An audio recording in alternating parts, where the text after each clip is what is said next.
guys, kia ora, whakalofa lahi atu, and no mai hoki mai. Welcome back to this week's podcast episode. I have a special guest in the building. Amma, thank you so much for being here, sis. Thank you so much for having me. The last time you were on was like right at the start when I first ever started the podcast, which seems like forever ago. So much has changed since then. Your business has changed. And I really wanted to get you on to kind of talk about the changes, talk about what you're doing at the moment, and I know it's going to help so many people. So if you could introduce yourself and just tell us a little bit about your business journey as well. Beautiful, of course. And congrats on putting out a amazing podcast. I think you celebrated your 1 year not too long ago. Yes. Yeah, that was really cool. I think last time we were here, I just had Malachi too. He was actually crying in the background. And then I started crying too. So that was cool. So my name is Amma. Officially Lawama Toto Sepula Hemana. It's my full government name, my beautiful long Samoan name. Blessed by my mom, of course. Thank you. What do I do? I, along with my sister, we run Powerhouse, well, Lashfix Powerhouse, soon to be rebranded. I'm not sure when. Yeah. Originally, we were a lash and brow salon. We did that for almost 10 years. End of last year, we made a huge jump. We closed down the salon, we closed down our academy, and we went into coaching.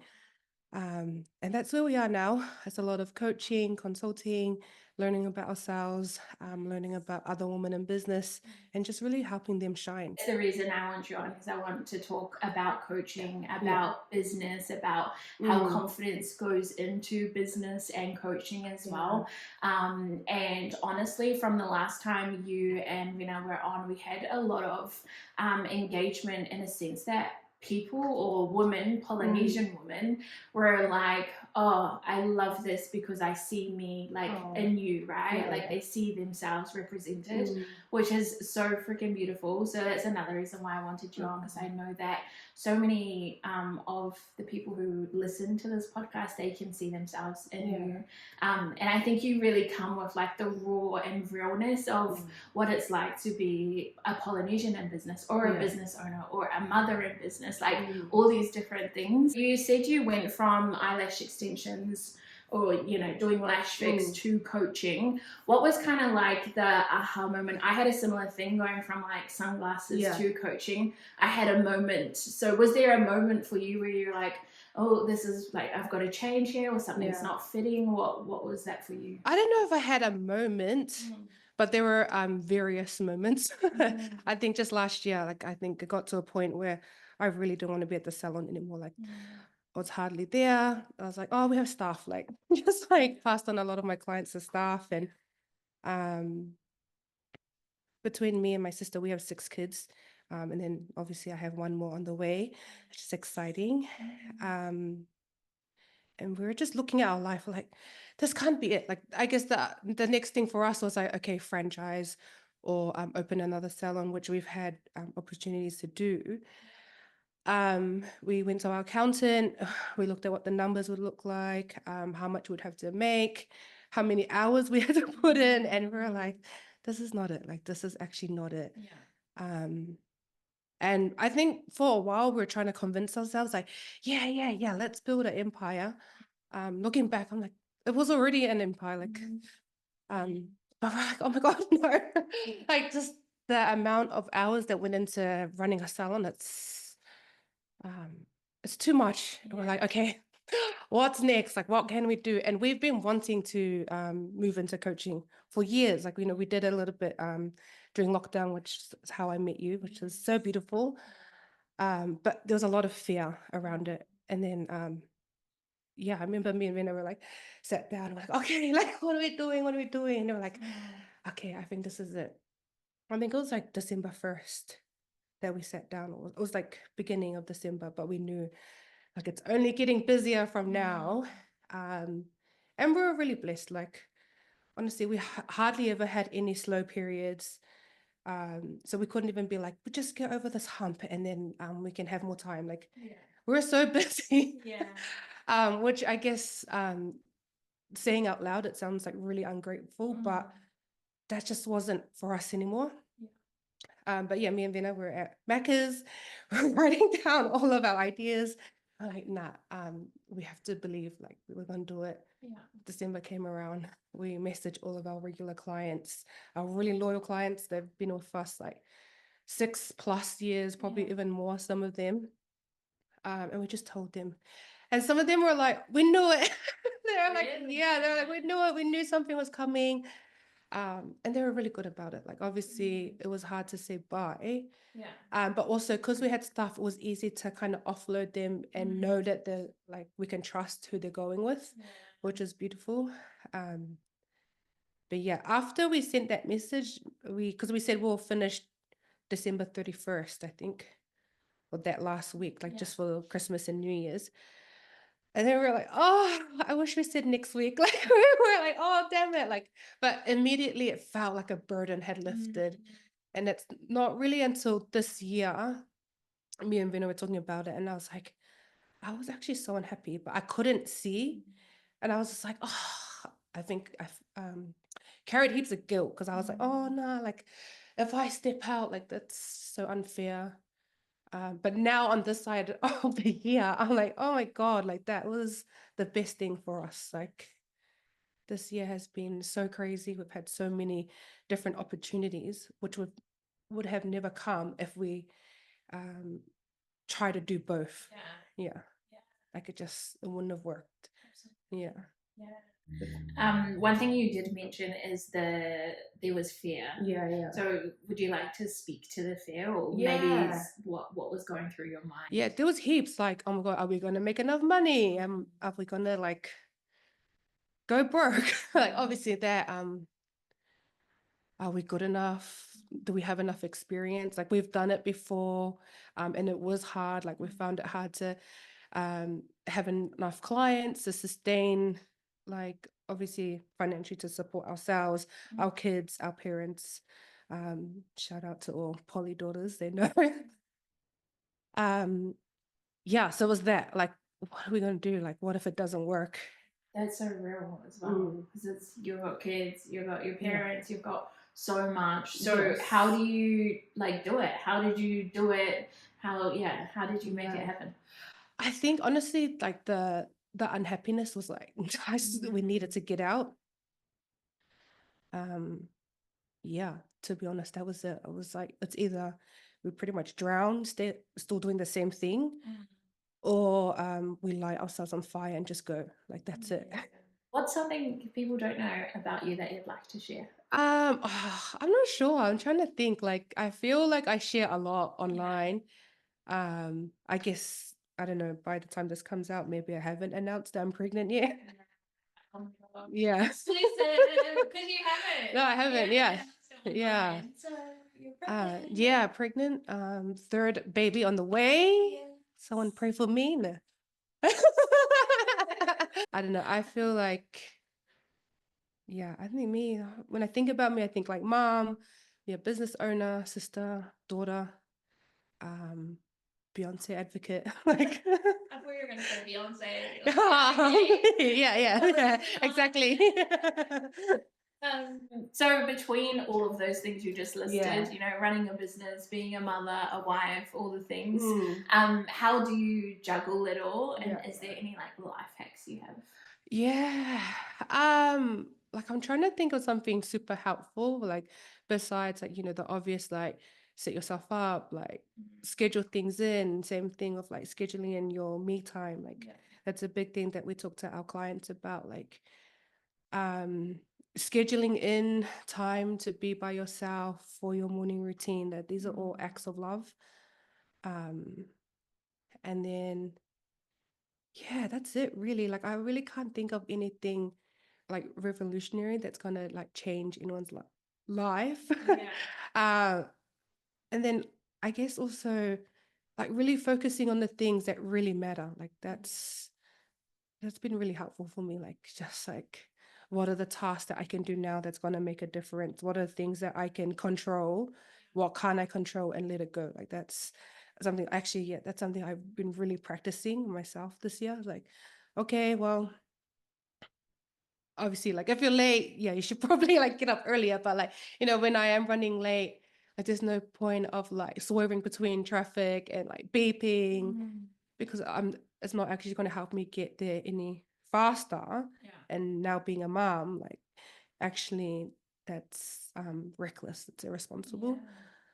So yeah, I think having that mindset of like, yeah, schedule those things in, take the time to prepare yourself as much as you can, and then let go of things that you can't control. Yeah. What's some daily habits that help you show up as the best business owner you can be? I feel so cliche, but like obviously like setting time for yourself, um, surrounding yourself with like great people, like great support system,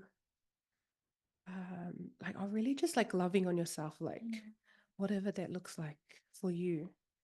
A lot of times, like for me, it's like really just sitting, thinking about my thoughts, reflecting. I don't journal as much anymore, but when I do, I love it. But I do a lot of thinking in my mornings, like it's just before my kids wake up.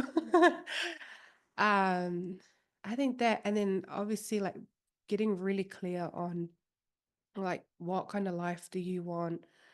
Um, are you living in your purpose? Which is something that I wish I was more mindful of, because then we would have made the jump earlier.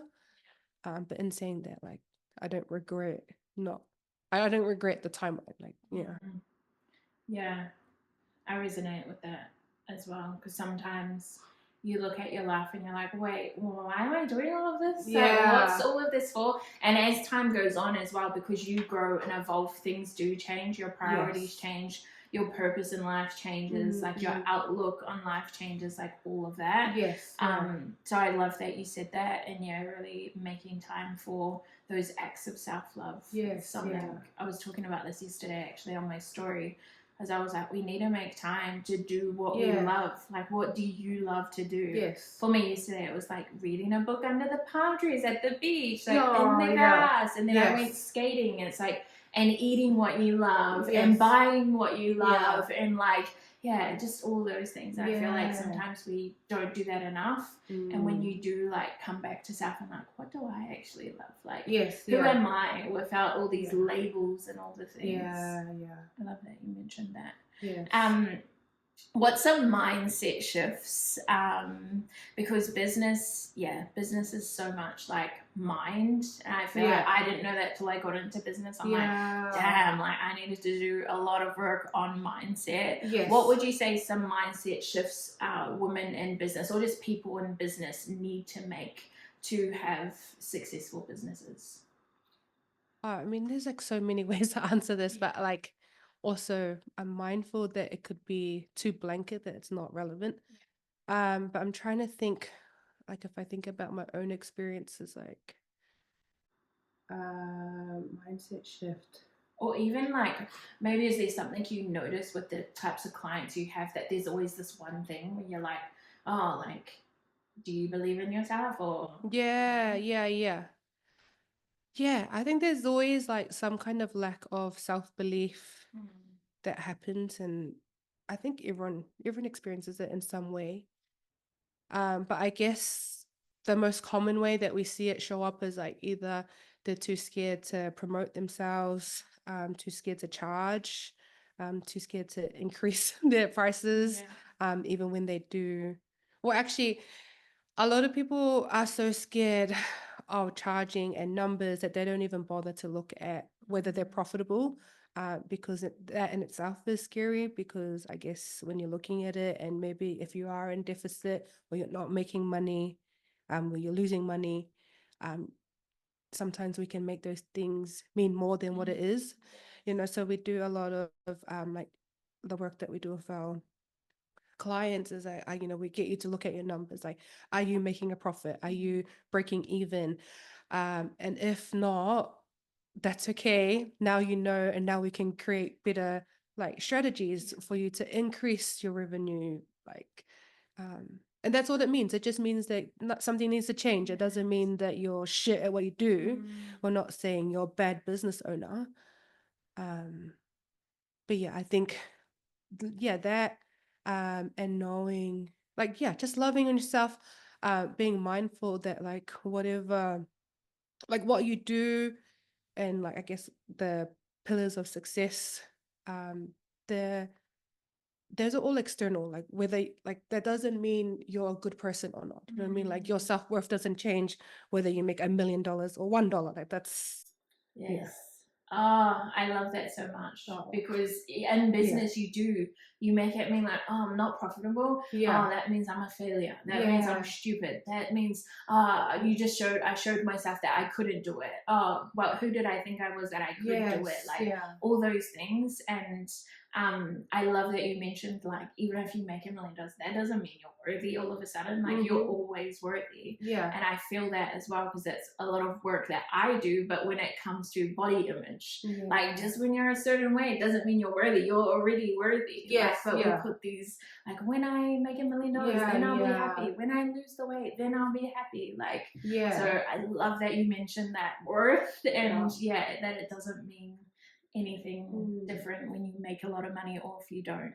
I think like for us, because I think when people look at us, like me and my sister, Yeah. like we have been able to achieve a lot, but also there's been times where we've made no money and we've felt those pits. Like Yeah.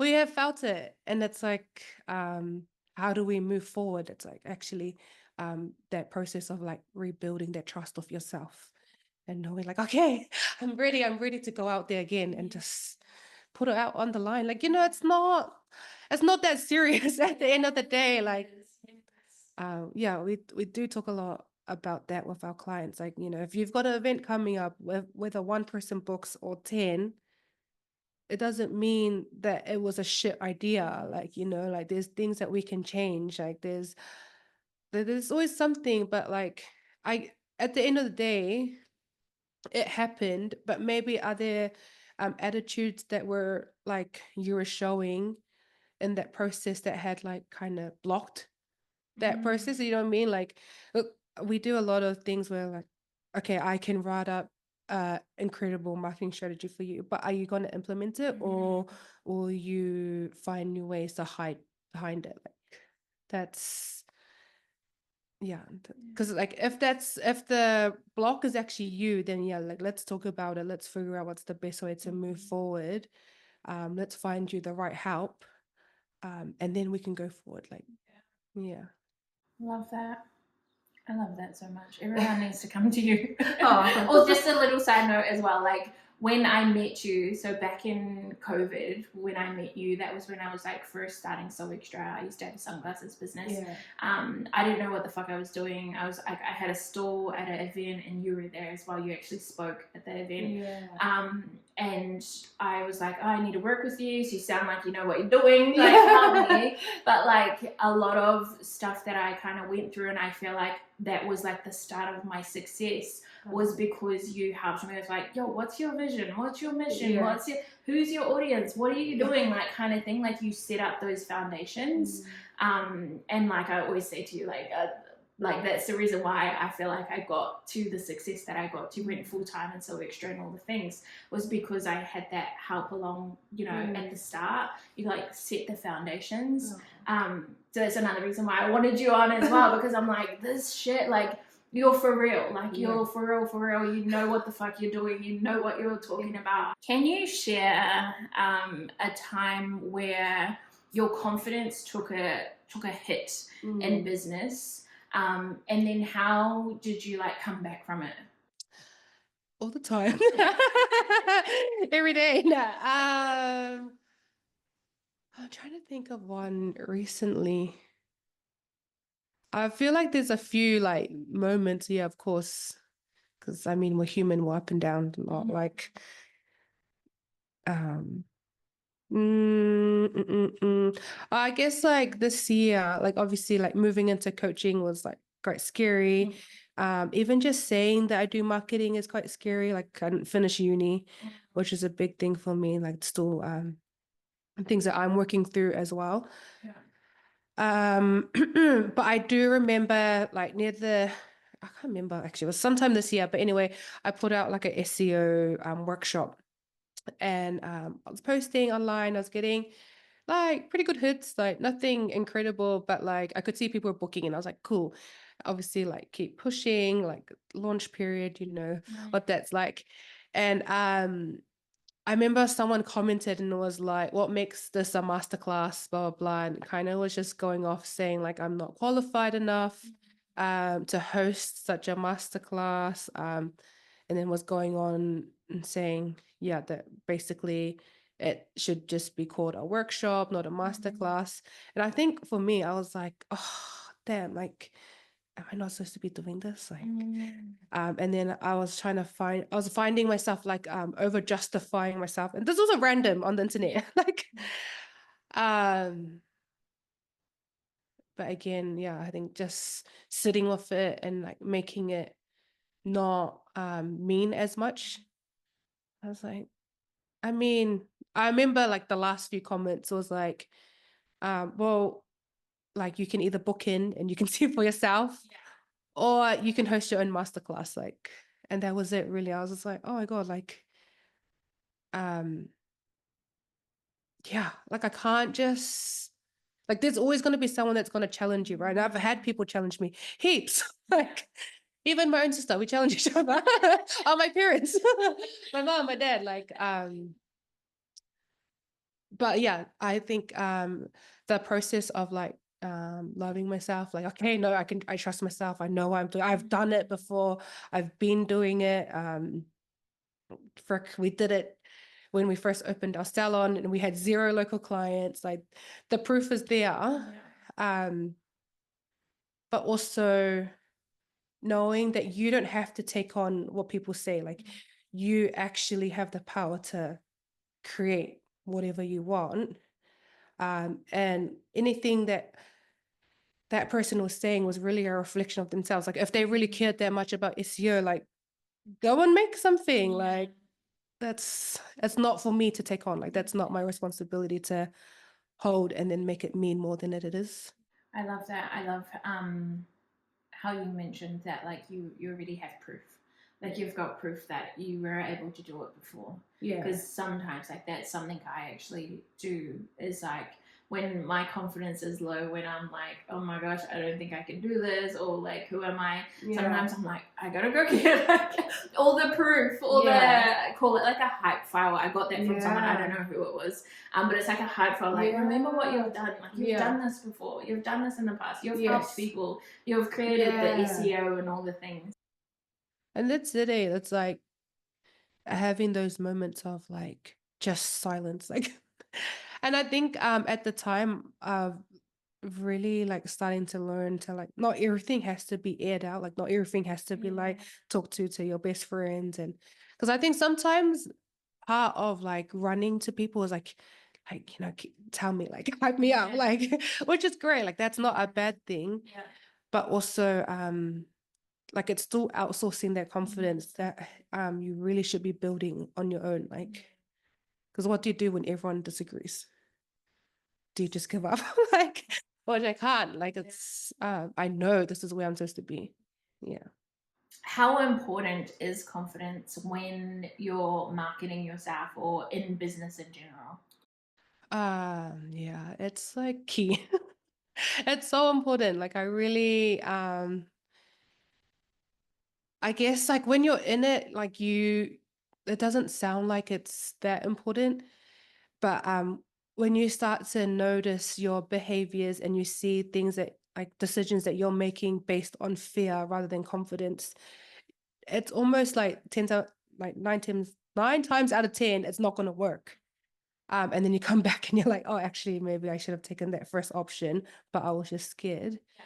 Um, so I guess, yeah, confidence is important, but maybe even like just self-awareness would probably be like that first step, right? Because we can all say we're confident and then still hide behind the camera. Like could be, that can, and it shows up in so many different ways. But I think, in my experience and things that I've seen, it's like procrastinating, rescheduling, um, being too busy. These are all like signs of lack of confidence because you're like, these are things that I've done, like where I'm like, oh, I want to do this, but I can't because I got, and then a whole list of things that I need to do first. But really, I was just scared. But if I had the confidence to step out and just do it, obviously, I would. Yeah. And it's like, same thing, like what I said before, like I can create an incredible marketing strategy for you, but are you going to stand there and record yourself like I told you to? Like, are you going to share that super controversial opinion that I just said was amazing and will bring you a lot of awareness to your brand? Or are you going to tell me that, I don't know, you need to get a new website, or you need a new phone? yeah, oh, you're waiting for your new logo, like whatever that is, like, and the thing with, yeah, confidence is that because you're the only one that can really build that for yourself, you're also the one that's going to be building all of the excuses that will feel like it's really important and it's really it needs to be prioritized. Um, but like, what am I gonna do? Like, I can only tell you what I can see. But until you build that confidence for yourself, which I'm like more than happy to help you with, like you're never gonna see the shifts in your business that you need to see. How important would you say, like, getting on your socials and like you talking about your products like on social media and stuff? How important is that? Like, do you think it's important for people to do that? 100%. Like, so for me, it's like either you jump on, you create a brand that's just so distinct because it's like based around you, or you spend thousands, maybe even millions on Facebook ads, but the chances are you don't have that budget, right? So like, get yourself in front of the camera, like stop talking to me and do what I just told you to do. Because that's the only two options. Like, you're telling me you want to build your business, you want new clients, you want more clients, you want to make more money. Like, okay, cool. Well, there's two options. You can either spend all of your money on Facebook ads, Instagram ads, Meta ads, Google ads, whatever, and then try your best to funnel them through into a conversion, or you can build a social media presence, and in combination, use ads, use email marketing. Like, there's so many things, but what's easy ish, I guess, and what's free is you just building a brand that's based around you. And it's like, has a strong brand story, has a strong brand mission, purpose, all of those great things, which can't really come to fruition until you really start to believe in yourself, and you are confident enough to jump on camera and like just start small, like start with a selfie, start with a family photo, like start talking about like, what is your why? Yeah.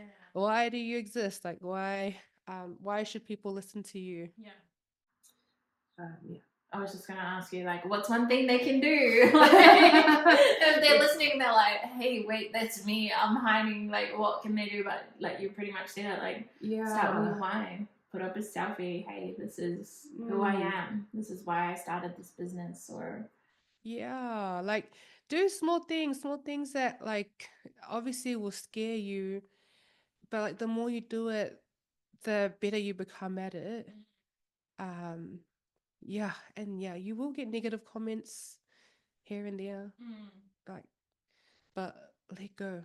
It's got nothing to do with you. yeah. Because that's the main reason. Well, would you say that's the main reason people don't get up online? Because they're worried about what people might think, that their auntie and uncle or their mum and dad might say something. Like, do you think it's the worrying about what other people think? What have you found? Yeah, 100%. Like worrying about what their friends and family are gonna think. Sometimes they were like, "Oh, because they know the real me." I'm like, but like your version of you can change, and it changes every day, and you're allowed to change. Like I mean, me, I'm pretty sure I was an asshole from like birth all the way up. But like, no, but there's definitely been times where like I probably wasn't the best version of me. Um, and like that's not the only time you're gonna be an asshole. You're gonna be an asshole later on in the future as well, right? Um, but just move, like move with love, move with confidence, move with like trusting yourself, like trust that you know what you're doing.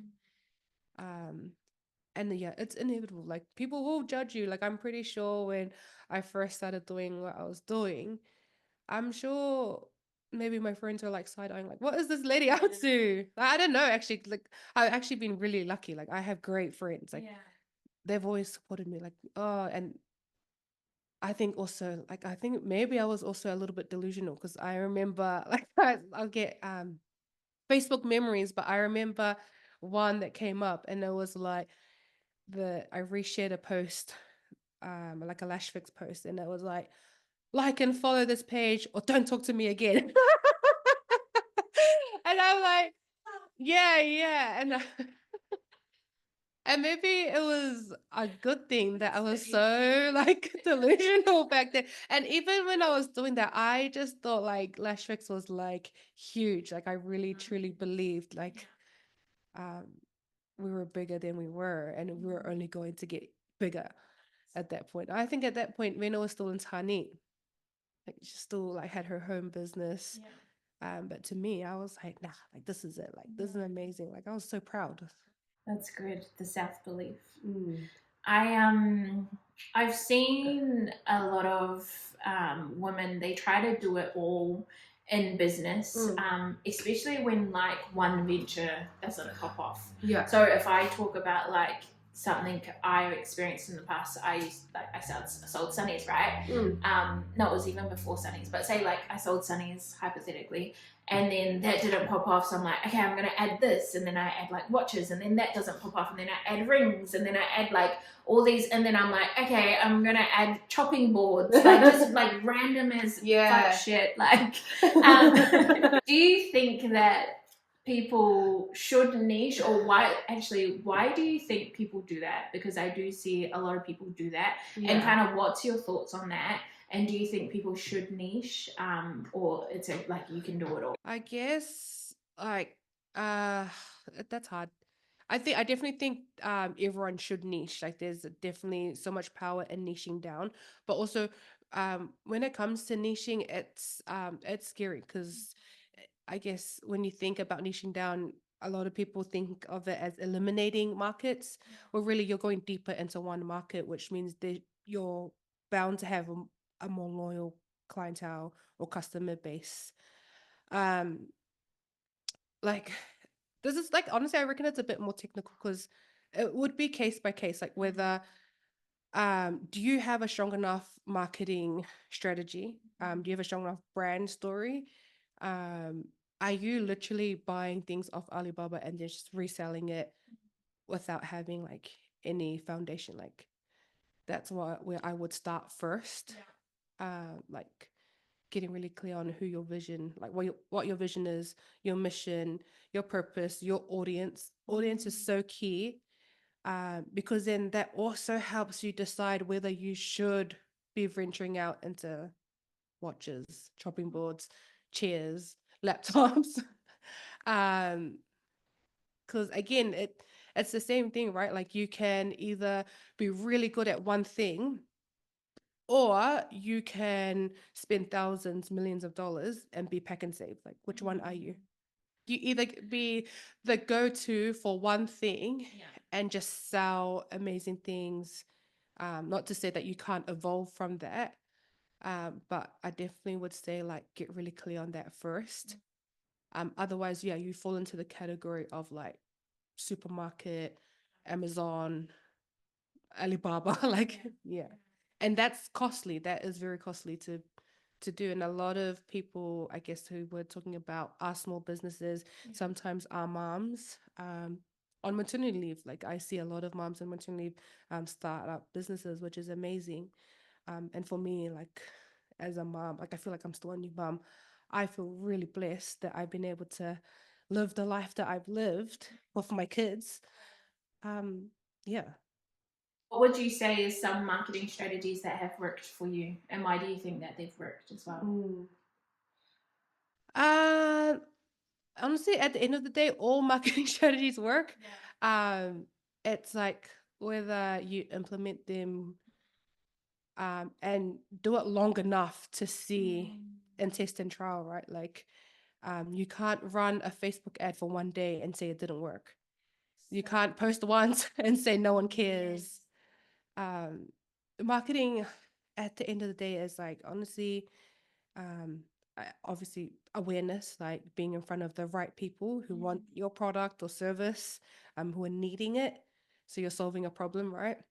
But then also thinking of behaviors, like how do people shop?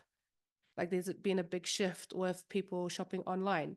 So are you putting yourself in the right space, or have you gone and opened a shop in the middle of nowhere? Which could also be an advantage as well. Like that could be your marketing, your unique selling point. Then go in the middle of nowhere. It's a completely different experience. But honestly, all marketing strategies work, whether it's implemented correctly, long enough, and then like in an actual plan, right? Like the same things like vision, mission, purpose, story. Like how do these things all work together so that the strategies that you're implementing actually work towards the goals that you want? Yeah.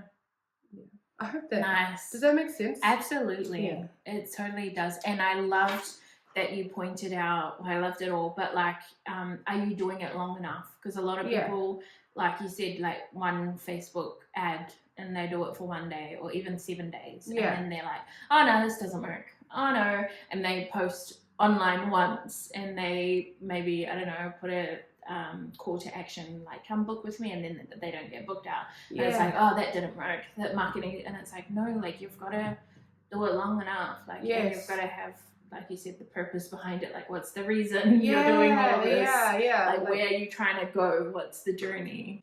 Yeah. And like, do you know your audience enough that whatever you're selling actually resonates with them? Like, do they actually want that?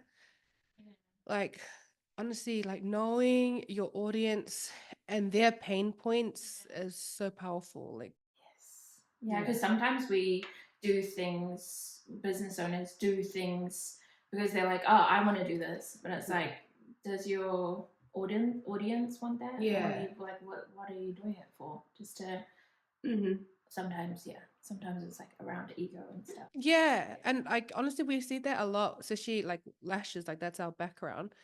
I've seen a lot of people who are like, oh, the next step for me is training. I'm like, but do you want to train? Like, not really. I'm like, well, don't train then. But like, I guess like, because we've done that. We've went from services to educators, suppliers, then coaching. Like, I guess that's like your natural progression through the lash and beauty industry.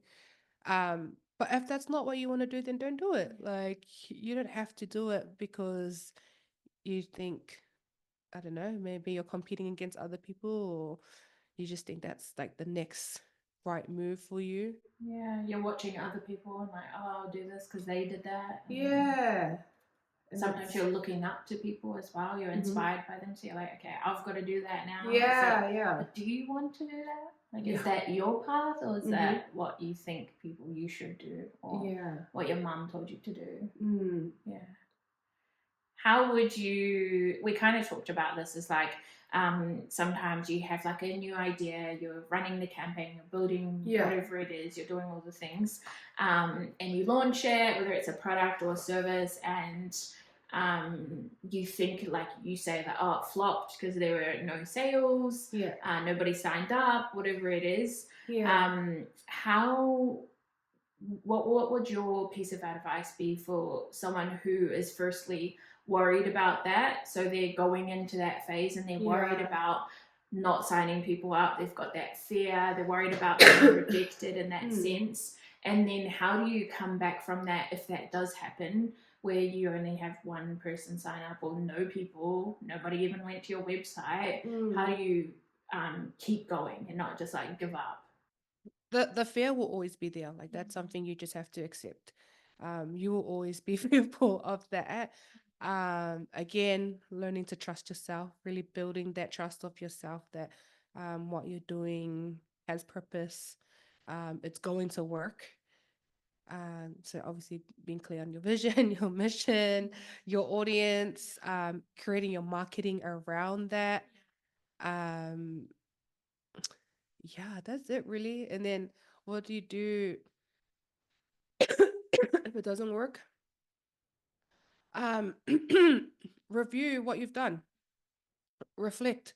Okay, in this section of my launch, maybe I could have done this a bit better, and then do it better. Like, just because you have a launch period and you've launched on the day doesn't mean that's the end. Like, you can actually still keep going. Like, life still goes on, the world still spins.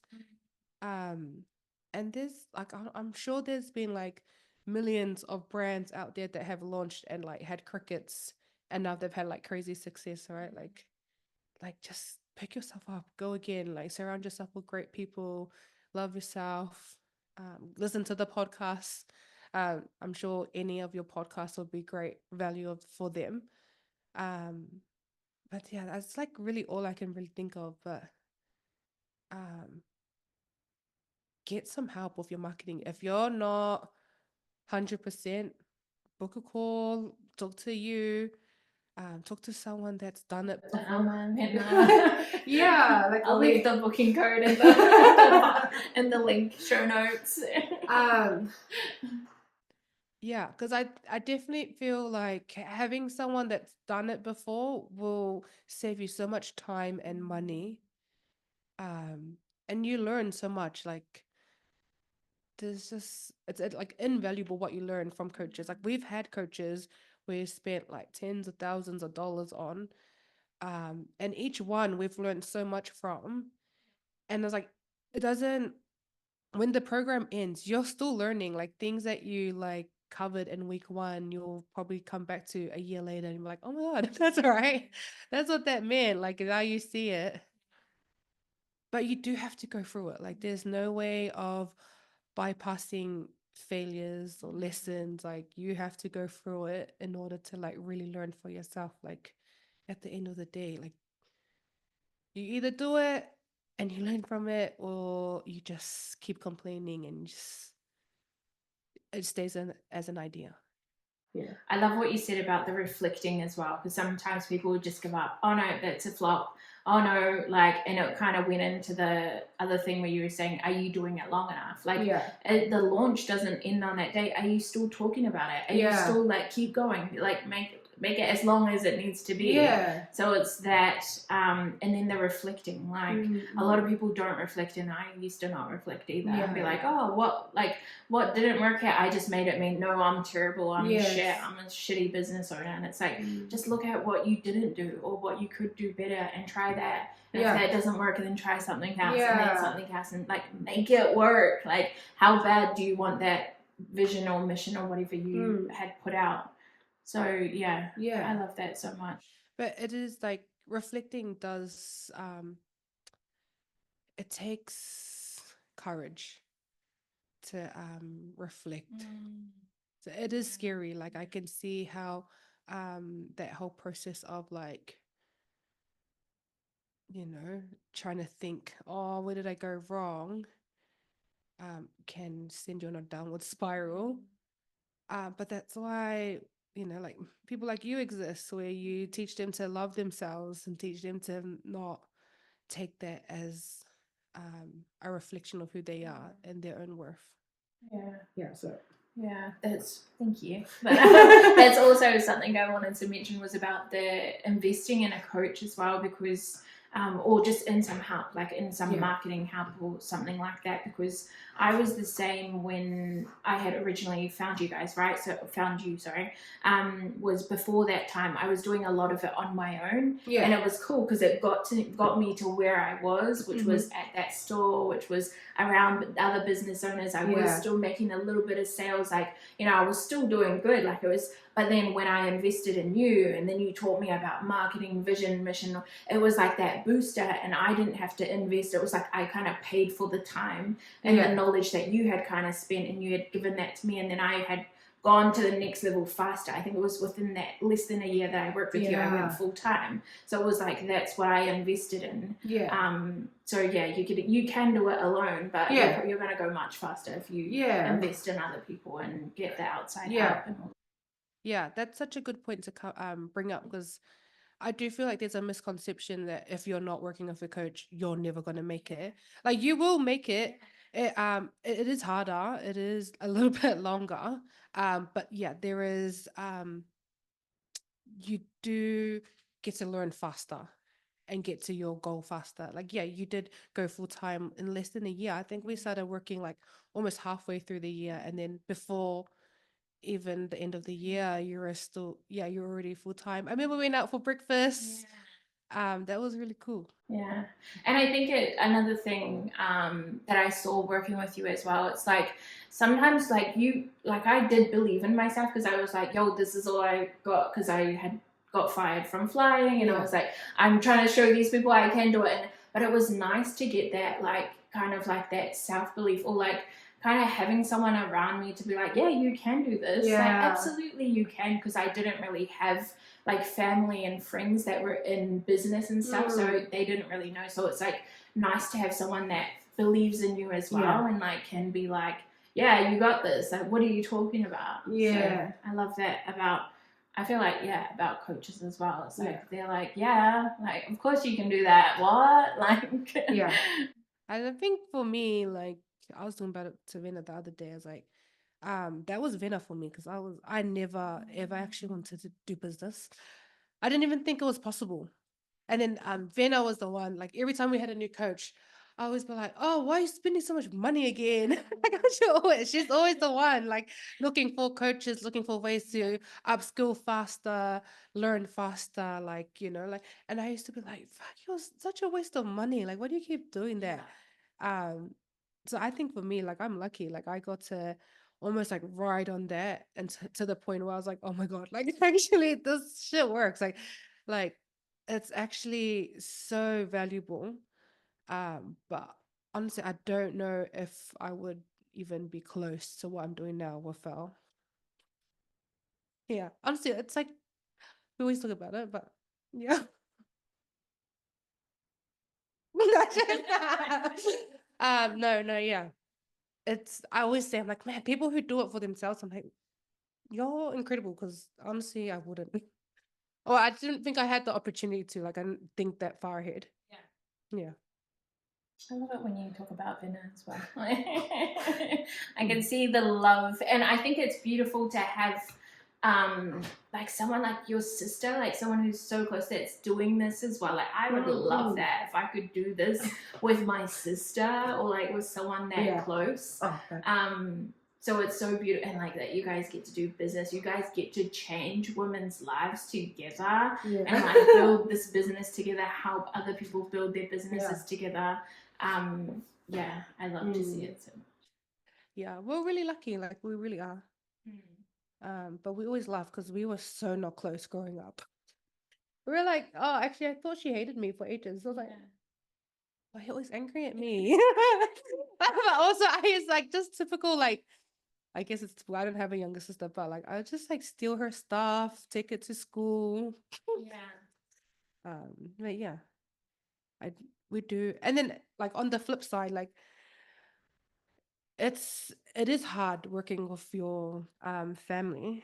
I think any business partner is hard. Like, oh my God, no, there's been definitely times where I feel like just raging.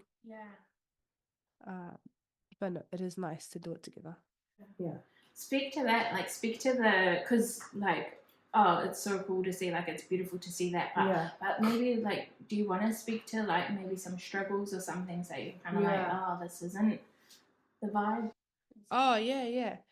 I guess like, because she is older than me, she's 7 years older than me, and she did start Lashfix. So when we first started working together, it was kind of like employee employer relationship, which wasn't too bad, because when I jumped on, I was just doing online bookings, her marketing, but I was still living in Auckland.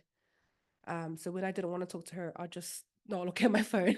Like I'm like, oh, whatever, I'll talk to you another time. Yeah. And then when I moved here, like that's when like what's it called? We opened the salon in Port Melbourne. That was our first time actually working together in person, managing staff, huge overheads, which I still didn't really understand the what's it called? The whole picture, because I was still like, I think I was like 25, like 25, 24. Like I feel like I was still a baby. So I didn't like fully understand what that looked like and what kind of burden that was. Um, so because I had like spent so much time on my own, I was flatting in Auckland, like I became really independent. So like sometimes Vena would like tell me to do something and I just wasn't used to it anymore. I was like, no, you do it. Or like I would like talk back and then she's just like, because she's the older sister and like, like our normal Pacifica hierarchy, like I should be submissive. But naturally I'm not. And so we would clash a lot. And so it was like a mix of our own roles in our family. And then she obviously started Lashfix too. So how she viewed Lashfix and her vision. And then obviously me doing marketing, like it never really gelled. Yeah. So there was a lot of conflict. Um, Even up until now, like sometimes we clash.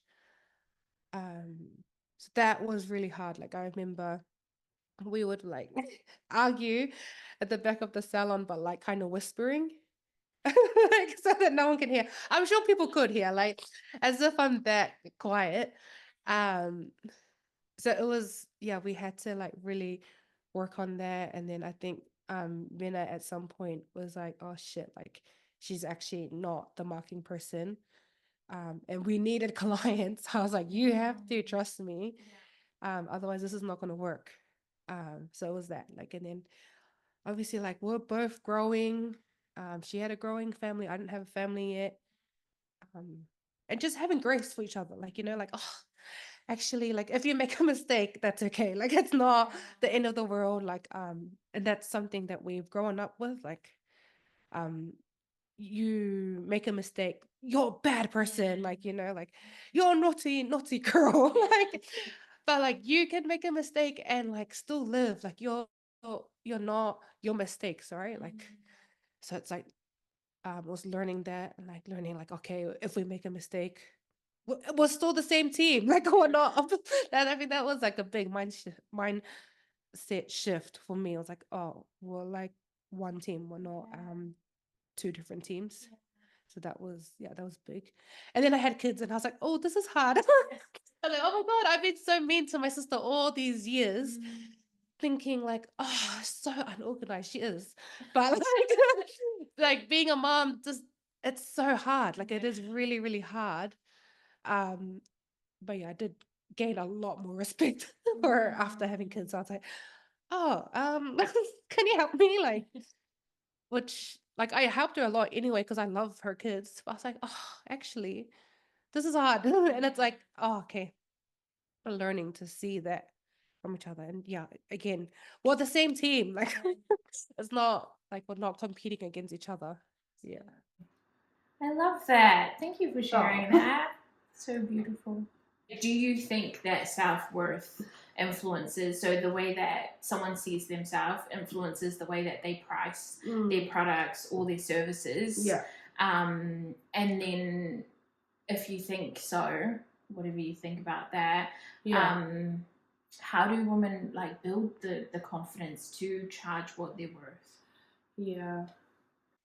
I think, yeah, I definitely think self-worth does come into play, which is why we're like big advocates on like your self-worth shouldn't be reflected in your prices. Like I think for a long time we'll be like charge your worth, which yeah, charge your worth, but also um what we found was that people would like charge their worth, like increase their prices, and then when people wouldn't book, then their self-worth will dip because of that. Um, so now we've kind of shifted to more practical things like, are you making a profit? How much does it cost? Like, what is your break even point? Where do you want to sit in the market? Like, are you high end, low end, medium, whatever that is? Like, who is your audience? Who, like, what's going to make you the most money? Like, that's kind of where we go now. Um, because your self-worth shouldn't change whether your like sales are popping off or not. Like, that's where we find we went wrong when we would like post about charging your worth, because we're really big on posting, not posting, sorry, we're really big on charging a lot. Like, we everything we do, we probably charge double almost everywhere else. But that's because we're looking at our numbers, we're looking at how much it costs to run this event, this workshop, whatever it is, which is something that we've had to learn because we had staff that we had to pay. We couldn't not pay them. We could not pay their super. We could not pay our rent. We could not pay all of the bills. What we weren't paying was ourselves.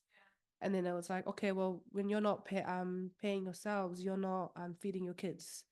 And it was like that kind of mindset, like, oh shit, like discounting, undercharging actually does you so much more disservice than it is to charge a stranger what that you're actually supposed to charge them. I love that you mentioned that about the charging your worth, because we literally just talked about not tying your business and sales and stuff like that to your worth. Yes. So like that's just, I feel like that's gonna be a huge like aha moment for a lot of people. Like, no, let's just look at the numbers, look at the overheads, and let's charge what it should be, so that you can feed your children and put food on the table. All of that. Yeah. And honestly, it always comes back to like, yeah, like, do you love yourself to look at those numbers? Like, that's scary. Do you love yourself to dream bigger than you've dreamt before? Like, a lot of the um answers we get when we ask them like, how much money do you want to make, they're like, oh, just enough to pay my bills. Like, okay, so 1 week it dips, you're not gonna have enough to pay your bills. Like, the 1 week where it's quiet, what are you gonna do? Like, if that's your threshold of success, you're always gonna be in a deficit. It's like, and it's confidence. Like, you have to love yourself, you have to be confident in yourself to dream bigger than your current environment, and that's scary. Yeah. I love that. Dream bigger than your current environment. Yeah. I'm ready. You guys need to bring a pen and paper to this podcast. Polynesian women in business sometimes do feel the pressure to conform. Whether it's, I don't know, if you put out a business with an Islander name or a Māori name, so I shouldn't have put that name because it's not going to hit the right people. I'm not going to make money, or I shouldn't speak the way I speak because it's not going to, I don't know, it's not professional. I don't know. There's probably so many examples. What's your advice for staying authentic and thriving in business? Because I think that's something you guys do so well, is that you actually show up as who you are. And I think that's why a lot of people come to you or are attracted to you guys, because you guys are just like so authentically Samoan and about family and all the things. So what would you say to that? Honestly, like, who is your audience? Like, that's a big thing. So like, if we take it back, like Vena started in St. Albans. She got busy enough that they could buy a house in Tani, bought a house. Predominantly our market was Pacifica Māori, and beautiful, we loved that. But what we found was, which isn't tied to their culture, like, it's not that their ethnicity made them not good customers, but where we were, they couldn't afford to the maintenance, right? Or maybe they could, maybe we just didn't know how to increase our prices. So we decided, well, actually Vena decided to open up in Port Melbourne, affluent suburb closer to the city, people with more money, right? And they just so happened to be not Pacifica or Māori, but that didn't mean that we were then going to not allow Pacifica Māori, right? You can come if you can afford. That's basically what we're saying. But I do remember points of self-doubt there where I was like, am I too brown to be here? And this, I still have the same thoughts every now and then. Like, am I too brown to be a business coach? Am I too brown to be talking about marketing? Do I not have enough land? Like, whatever. Like, do you know what I mean? Like, but you know, the things that we think about is like, yeah, audience marketing. Like, I've probably read, like, oh my God, I've repeated it so many times. But also thinking forward, the same thing, like your environment, like you can be bigger than what you are now. Like, you don't have to wait to get to that point to then change. Or yeah, like I think you shouldn't be scared to change. Sometimes you do need to be refined. Like, that's like, there was definitely points in Port Melbourne where I felt I was too brown. And maybe there were some things that I dropped because I thought it was too brown. And then there are things where I was like, nah, I want to listen to my music. Like, yeah, I think change is good if you know what you're doing. Like, like you want a different market, you want to aim for people who have more money. That doesn't mean that they're not Pacifica or Māori. I think with the newer generation and more people going into business, more professionals, there will be more Pacifica Māori with money. So that's amazing. And then honestly, that comes back to we, Pacifica Māori, we haven't existed in this world longer than Palangis. Like, this is a Western world. Like, that's at the end of the day, they have experience. They have experience in business. They've got connections that we don't, that we're only just building now. But that doesn't mean that we can't be there yet. Does that make sense? Yeah, it does. Like, a lot of our own fears, you would know, are like not ours. And like, you think about our parents and the way that they've been brought up and the stories that they've been told, and eventually come down to us. But like, when our parents came, these people are already running businesses. Like, we're still like new to this game, and that's okay.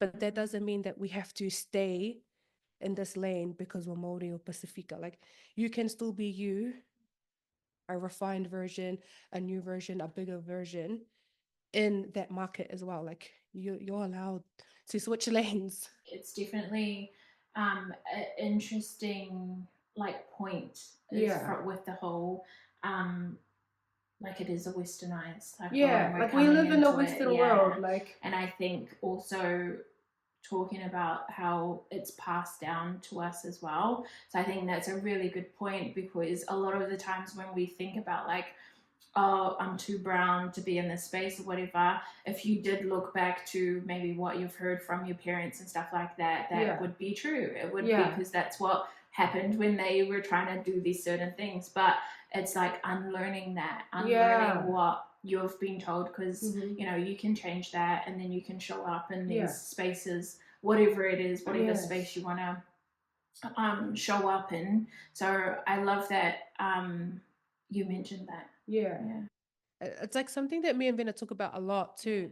And because like, realistically, we are always, not always, like, but a lot of times we are the only brown girls in the room.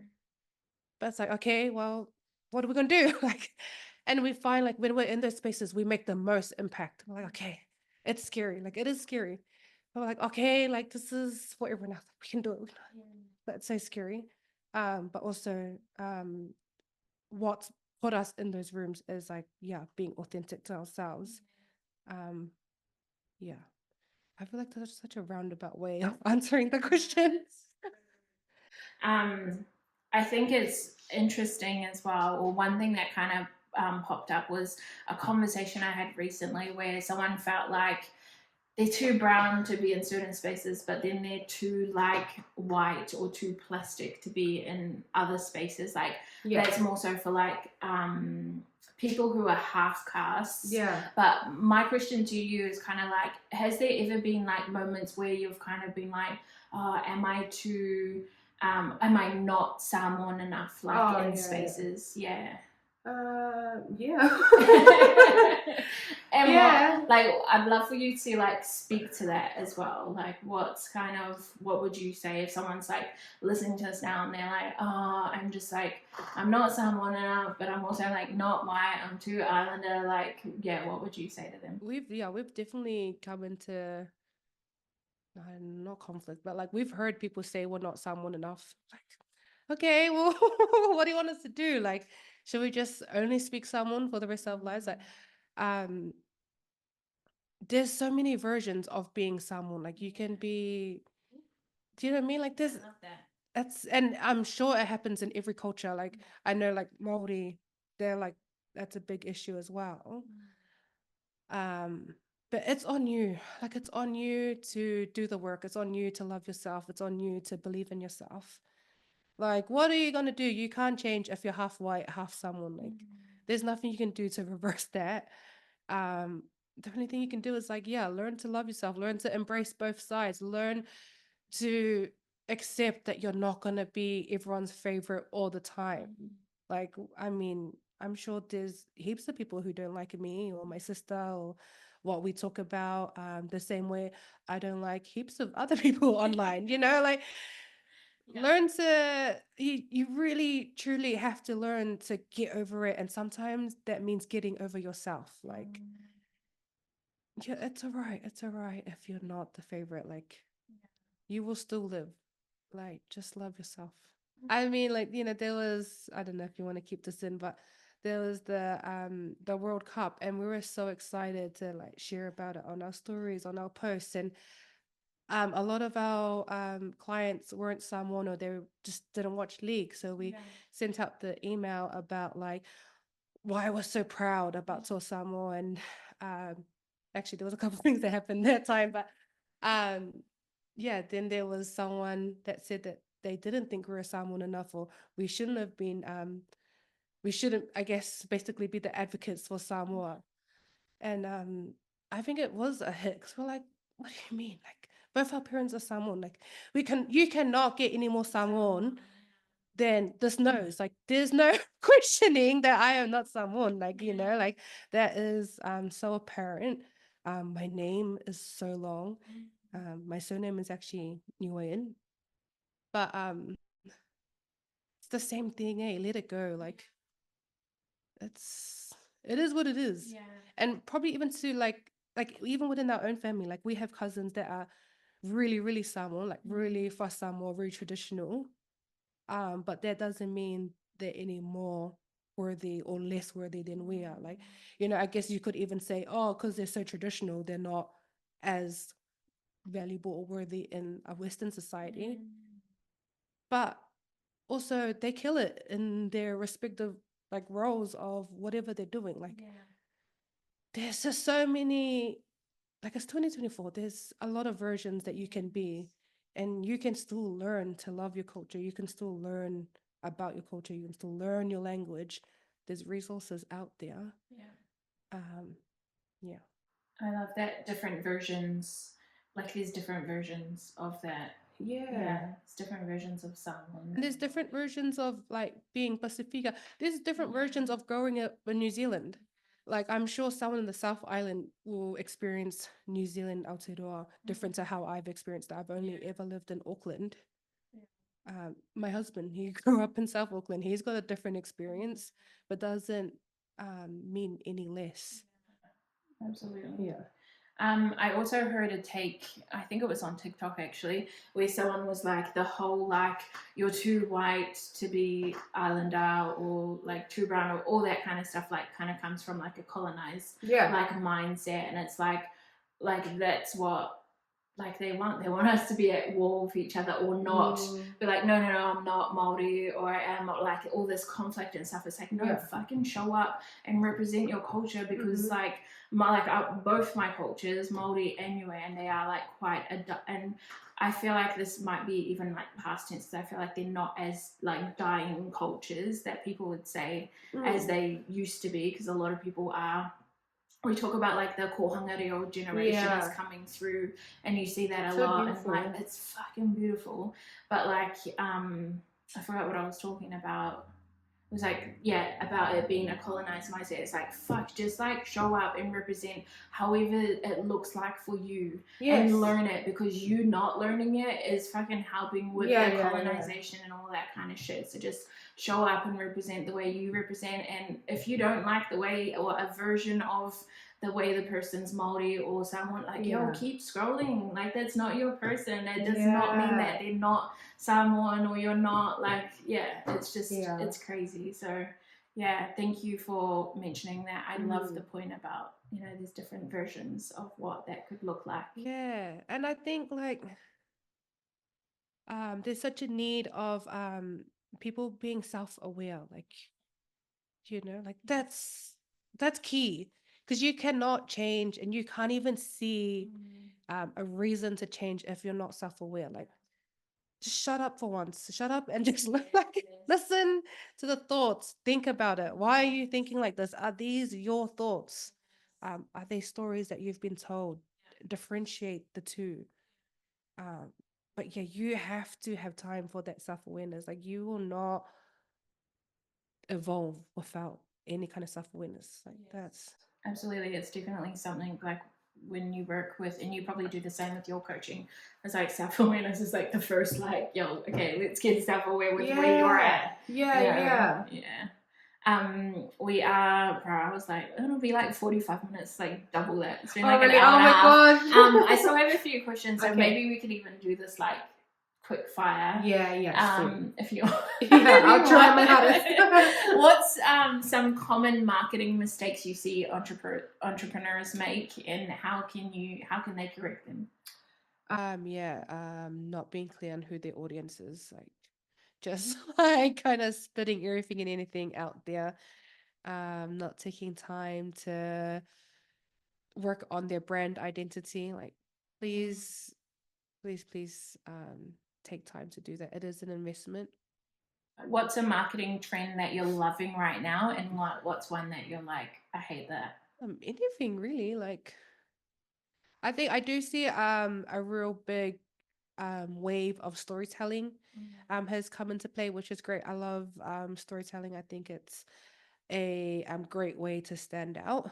I guess on the flip side of that is that people's attention is just so much shorter than it was before. So I think what people should be wary of is that if you haven't built a strong enough brand presence, maybe you don't have the credibility to tell a story yet. So do a bit of both, like a bit of like controversial, short, quick fire videos and brand storytelling. Like, how do you help clients to build the confidence to show up and promote their business? how is like probably the longest part of that.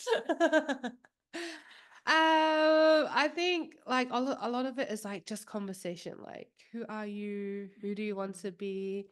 Who are you right now? And they'll answer that quite easily. And then it's like kind of nitpicking it, like, is that actually what you want? Is that actually who you want to be? Do you want some time to think about it a bit more?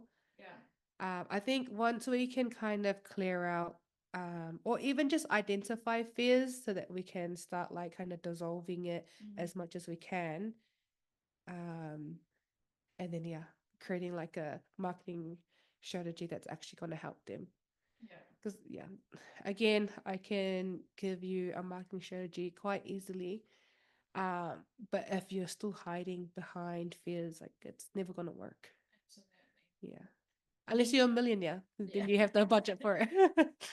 Many business owners tend to measure their worth or their success based on social media metrics. So likes, followers, comments, shares, all the things. Do you see this, like, do you think this is true for like maybe some clients that you've seen? And then how, or what's like a piece of advice you'd get to kind of move away from that mindset and then actually build that true confidence without the metrics? We say that it's only an indicator of what's working. Like again, it's not a reflection of your self-worth. Your self-worth is something that you get to choose. And then looking at it as these are just markers that we get to use to indicate whether our strategy is working. Like that's it. Yes. Like trying to make it as black and white as possible. Yeah. And then getting them to realize everything around it is actually emotional and it's things that you need to work on internally. Like that's like the fastest way I can answer that. But yeah, like again, everything outside of you is not a reflection of your self-worth. You get to choose that. You get to build on that. And yeah. Love that. What's the most important piece of advice you'd give to a woman who's struggling with business and confidence? I would say like take some time to just love yourself. Like love on yourself. Talk to someone, talk to us if you would like. We love chatting. Reach out to someone that you trust. Genuinely, like they don't really have anyone that they can trust. It's just part of why they're lacking a lot of self-belief. But yeah, definitely take some time to love on yourself, figure out what's like what are your actual beliefs and what are the stories that you've been told. And then reach out. Yeah. Nice. Love that. What's an unpopular opinion you have as a Polynesian woman? I don't know. I think unpopular opinion. Yeah, I guess that we're not like one character. You know, we can be Pacifica in so many different ways. Like same way as there's probably Americans that are very different. I actually see they're quite animated. um, yeah, I think that we don't have to be stereotypes. You can choose to be whoever you want to be. Yeah. I thought you would have went hard with this one. Yeah. Yeah, I've got my list. this, and this. Yeah. What's that unpopular opinion you have in like general? Yeah, in general, I honestly, deep in my heart, believe that if you don't love Beyonce, like you don't have to love Beyonce the same way I do, but if you actually look at Beyonce and you think no talent, can't sing, I actually think you need like help. Like you actually need therapy. Like It's an indicator. You need help. yeah, that's a red flag. Don't talk to me. Yeah. Talk to Alicia. Don't come to me. That's so funny because I don't like Beyonce. That is so crazy. Nah, but I can see her. Yeah, no, like I don't think you don't have to not like her, but if you look at her and you think no talent, like, or you think, oh, she's not that great, like that, there's something loose in your head. Absolutely. Yeah. I could probably agree with that one actually. Yeah, like you know what? If you think about it, right? My mom and dad, or maybe that's probably not the best example, but how do they know who Beyonce is? Even before, like I would like talk about her a lot. Like she's just spanned over so many generations. Like that's just crazy. Like I don't know, but even if you don't like Beyonce, you know who she is. Like right, that's my unpopular opinion. It's like you do not get free will in this realm of Beyonce. You cannot live in her world and, and say such things. I love that. Wow, that's wrapping up. Yeah. Honestly, thank you so much. We went way over time, but I know this will help. So many, as I mentioned before, like we had a lot of feedback and engagement of women just saying like I relate, like, and they're like I love that episode so much, and I'm like, what do you love about it? And it's just like the relatability, the seeing themselves in you, the rawness, the realness, the just being freaking Pacifica and showing up and doing you and all the things. So I want to thank you so much for coming on. It was I feel like I would love to have you on like every episode. Like even the conversations we have sometimes. Like me and Amma are very good friends, so that's why. I know we actually sat here for almost like 2 hours before we started. I was like Like, you're like, I want to keep talking about should we do this? Like, you got Yeah. kids to go home to and Yeah. stuff. So yeah, it's been an absolute honor. Even me, like hearing some of the things you said, I'm just like, oh, like that's so helpful. And I feel like you, like I said before, like you know your space. You're like fucking in it and dominating it, and just like fucking helping women, and so knowledgeable, so incredible. I'm so inspired by you and Vena and what you guys are doing. There's a lot of inspiration and like the things that I see you guys doing as well.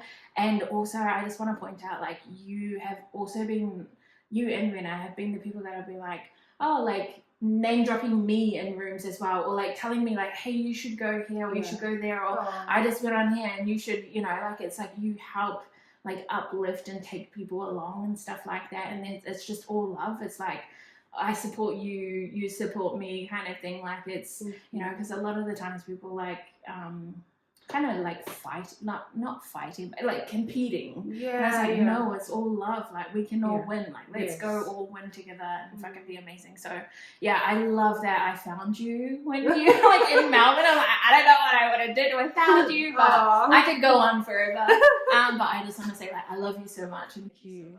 Aw. No, thank you so much. And I try really hard not to take up too much time. But no, like I've really enjoyed our friendship. And just, yeah, I love being here. I love what you're doing. I've really enjoyed watching you grow as well. Like, you're saying such incredible things about me, but I could say the exact same thing back to you. But thank you so much. Yeah, yay.